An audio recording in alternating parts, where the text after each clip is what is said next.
चंद्रयान 3 14 जुलाई 2023 को श्रीहरिकोटा से लॉन्च किया गया था और इसे चांद तक जाने में करीब 40 दिनों का समय लगेगा।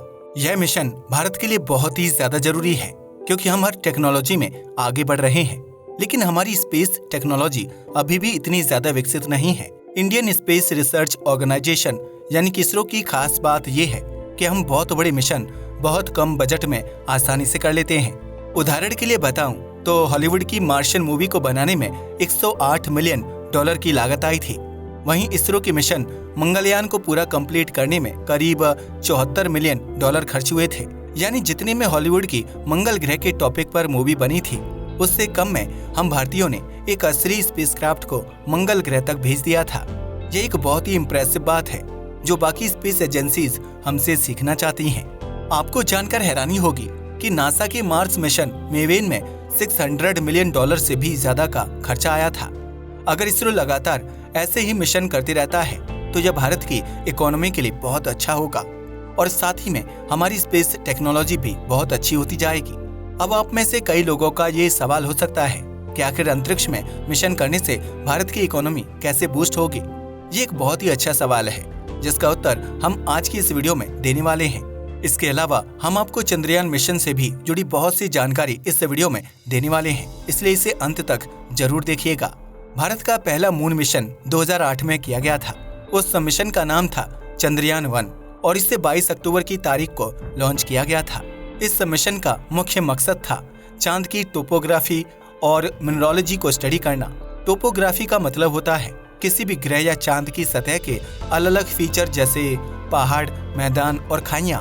इस मिशन के जरिए वैज्ञानिक चांद पर पानी की अवेलेबिलिटी के बारे में भी पता लगाना चाहते थे। चंद्रयान के साथ करीब 11 साइंटिफिक इंस्ट्रूमेंट भेजे गए थे, जिसमें से एक इंस्ट्रूमेंट नासा का था। उस इंस्ट्रूमेंट का नाम था मून मिनरोलॉजी मैपर और जैसा कि इसके नाम को ही पढ़कर बताया जा सकता है कि इसका काम था चांद पर मौजूद मिनरल्स को मैप करना। चंद्रयान 1 ने भारत के लिए बहुत सारी महत्वपूर्ण खोजें की थी और इस मिशन को काफी हद तक सक्सेसफुल बना दिया था। जब चंद्रयान ने चांद के साउथ पोल पर पानी की खोज की थी तो यह सिर्फ भारत के लिए ही नहीं बल्कि पूरी दुनिया के लिए एक बहुत बड़ा मोमेंट था। इस पानी को कंफर्म करने के लिए बाद में नासा ने भी अपनी एक ऑर्बिटर को चांद पर भेजा था। कुछ दिन की स्टडी के बाद इस ऑर्बिटर ने यह कंफर्म कर दिया था कि इसरो द्वारा की गई रिसर्च बिल्कुल करेक्ट है और चांद के साउथ पोल में सच में वाटर मॉलिक्यूल्स मौजूद हैं। चंद्रयान 1 आगे भी बहुत सारी इंटरेस्टिंग रिसर्च करता, लेकिन दुख की बात यह है कि यह मिशन आधा कंप्लीट होकर ही फेल हो गया था। 29 अगस्त 2009 को एक कम्युनिकेशन लॉस की वजह से चंद्रयान 1 इसरो के वैज्ञानिकों से पूरी तरीके से डिस्कनेक्ट हो गया, लेकिन मात्र 1 साल के समय में ही इस मिशन ने बहुत अच्छी और इम्पोर्टेंट डिस्कवरी की थी। इस वजह से इसे आज भी सक्सेसफुल माना जाता है। इसके 11 साल बाद इसरो ने फिर से चांद पर जाने की ठानी और इस बार उनका टारगेट बहुत बड़ा था। चंद्रयान 1 में एक ऑर्बिटर और एक इम्पैक्टर था। इम्पैक्टर एक ऐसा स्पेसक्राफ्ट होता है जो चांद की सतह पर जाकर हार्ड लैंडिंग करता है। आसान शब्दों में कहूँ तो हार्ड लैंडिंग का मतलब होता है बिना किसी सेफ्टी के सतह से जाकर टकरा जाना और लैंड हो जाना। लेकिन चंद्रयान 2 मिशन में वैज्ञानिक चांद पर बहुत आराम से उतरना चाहते थे और पहली बार सॉफ्ट लैंडिंग को परफॉर्म करना चाहते थे। 22 जुलाई 2019 को इस मिशन को लॉन्च किया जाता है और इसे चांद तक पहुंचने में कुछ महीनों का समय लगता है।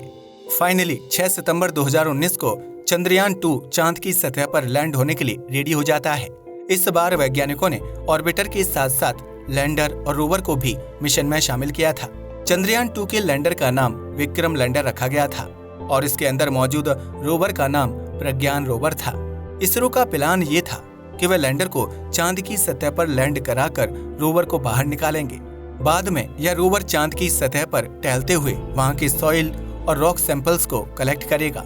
चंद्रयान 1 की तरह इस बार वैज्ञानिक हार्ड लैंडिंग नहीं बल्कि सॉफ्ट लैंडिंग करना चाहते थे ताकि लैंडर में मौजूद रोवर और बाकी सभी इंस्ट्रूमेंट बिल्कुल सेफ रहें। 6 सितंबर 2019 को यह लैंडर चांद पर लैंड होने की प्रक्रिया को शुरू कर देता है। सब कुछ सही जा रहा था, लेकिन चांद की सतह से कुछ ही मीटर ऊपर वैज्ञानिक लैंडर से कनेक्शन को खो देते हैं। इसके बाद जब कनेक्शन वापस मिलता है तो उन्हें पता चलता है कि लैंडर बुरी तरीके से क्रैश हो चुका है। इसरो का चांद की सतह पर सॉफ्ट लैंडिंग करने का सपना ही रह जाता है। आज भी चंद्रयान 2 का ऑर्बिटर चांद का चक्कर लगा रहा है, जो समय समय पर हमें कोई ना कोई नई जानकारी भेजता रहता है। चंद्रयान 2 के पार्शियली फेल होने के बाद इसरो अनाउंस करता है कि वह चंद्रयान 3 मिशन को कुछ ही सालों में लॉन्च करेगा। इसके बाद 14 जुलाई 2023 को चंद्रयान 3 को लॉन्च किया जाता है। पिछली बार की तरह इस बार चंद्रयान 3 में ऑर्बिटर को शामिल नहीं किया गया है। चंद्रयान 3 के 3 मुख्य हिस्से हैं: प्रोपल्शन मॉड्यूल, लैंडर और रोवर। यह मिशन भले ही आपको पिछले मिशन के जैसा ही लगे, लेकिन इस बार इसरो ने इसमें बहुत सारे चेंजेस किए हैं। इस बार लैंडर में कुछ ऐसे इंस्ट्रूमेंट्स को ऐड किया गया है जो इसे क्रैश लैंड होने से सतर्क करेंगे और बचाएंगे। इस बार भी वैज्ञानिकों का मुख्य मकसद है चांद पर सॉफ्ट लैंडिंग करना। चौंकाने वाली बात तो ये है कि वैज्ञानिक इस सॉफ्ट लैंडिंग को चांद के साउथ पोल पर करने वाले हैं। चांद का साउथ पोल एक बहुत ही मिस्टीरियस एरिया है और आज भी वैज्ञानिकों के पास इससे जुड़ी ज्यादा जानकारी नहीं है। साउथ पोल का ज्यादातर हिस्सा हमेशा अंधेरे में रहता है।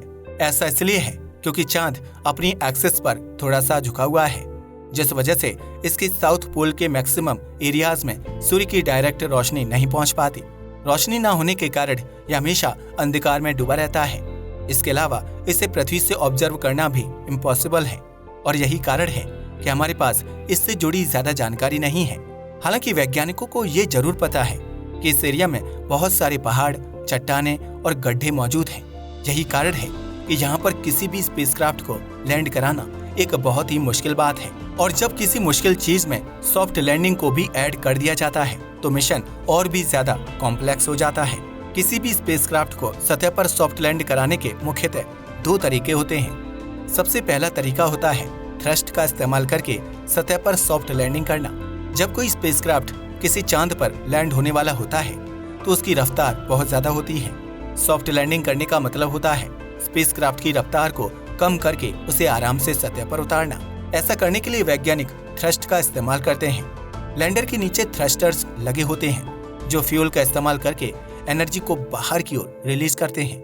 कुछ ऐसा ही रॉकेट लॉन्च के समय भी किया जाता है। बाहर निकलने वाली एनर्जी स्पेसक्राफ्ट को ऊपर की ओर धक्का देती है, जिससे इसकी रफ्तार कंट्रोल में आने लगती है। एक समय ऐसा आता है जब रफ्तार पूरी तरीके से कंट्रोल में आ जाती है और स्पेसक्राफ्ट सतह के बहुत नजदीक पहुंच जाता है।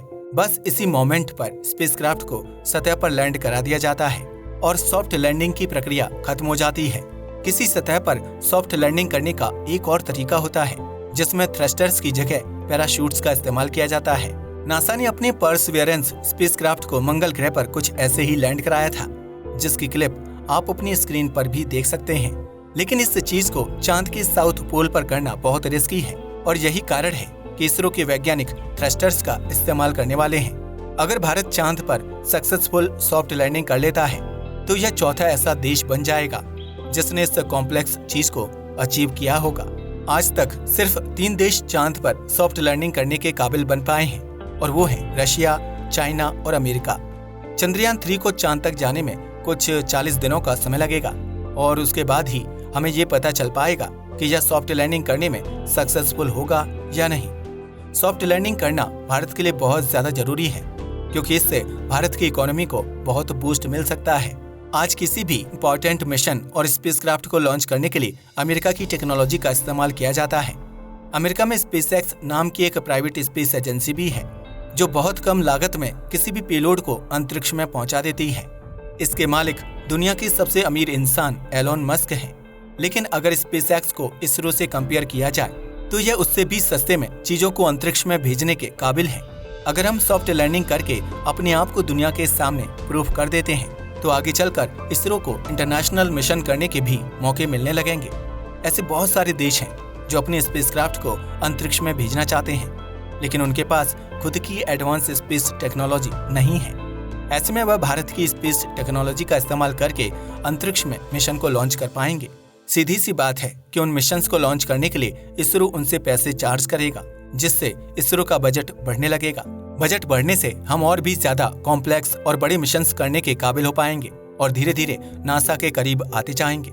इन सब चीजों को होने में काफी लंबा समय लगेगा, लेकिन इसकी शुरुआत चांद पर सॉफ्ट लैंडिंग करने से ही होगी।